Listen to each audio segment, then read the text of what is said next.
And I tried hard to be proud of my service, but all I could feel was shame. And racism could no longer mask the reality of the occupation. These were people, these were human beings.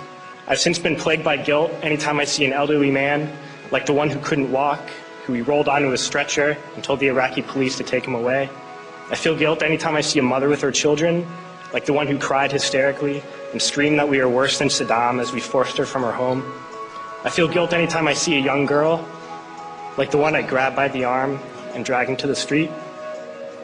We were told we were fighting terrorists. The real terrorist was me, and the real terrorism is this occupation. Racism within the military has long been an important tool to justify the destruction and occupation of another country. It has long been used to justify the killing, subjugation, and torture of another people. Racism is a vital weapon employed by this government. It is a more important weapon than a rifle, a tank, a bomber, or a battleship. It is more destructive than an artillery shell, or a bunker buster, or a Tomahawk missile. While those weapons are created and owned by this government, they are harmless without people willing to use them. Those who send us to war do not have to pull a trigger or lob a mortar round. They do not have to fight the war, they merely have to sell the war. They need a public who is willing to send their soldiers into harm's way. They need soldiers who are willing to kill and be killed without question. They can spend millions on a single bomb, but that bomb only becomes a weapon when the ranks in the military are willing to follow orders to use it. They can send every last soldier anywhere on earth, but there will only be a war if soldiers are willing to fight. And the ruling class, the billionaires who profit from human suffering, care only about expanding their wealth, controlling the world economy. Understand that their power lies only in their ability to convince us that war, oppression, and exploitation is in our interest. They understand that their wealth is dependent on their ability to convince the working class to die to control the market of another country. And convincing us to kill and die is based on their ability to make us think that we are somehow superior.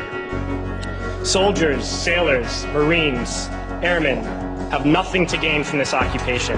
The vast majority of people living in the U.S. have nothing to gain from this occupation. In fact, not only do we have nothing to gain, but we suffer more because of it. We lose limbs, endure trauma, and give our lives. Our families have to watch flag-draped coffins lowered into the earth. Millions in this country without health care, jobs, or access to education must watch this government squander over $450 million a day on this occupation.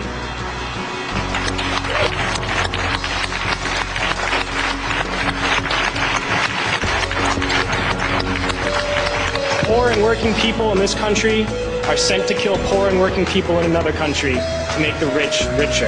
And without racism, soldiers would realize that they have more in common with the Iraqi people than they do with the billionaires who send us to war.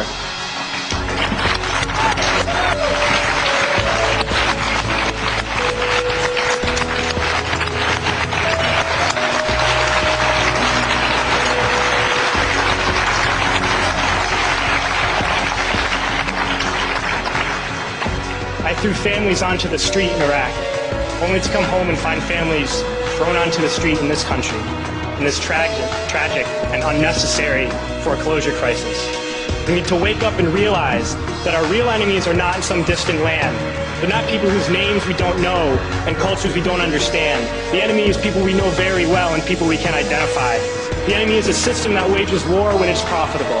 The enemy is the CEOs who lay us off from our jobs when it's profitable. It's the insurance companies who deny us health care when it's profitable. It's the banks who take away our homes when it's profitable. Our enemy is not 5,000 miles away. They are right here at home. If we organize and fight with our sisters and brothers, we can stop this war, we can stop this government, and we can create a better world.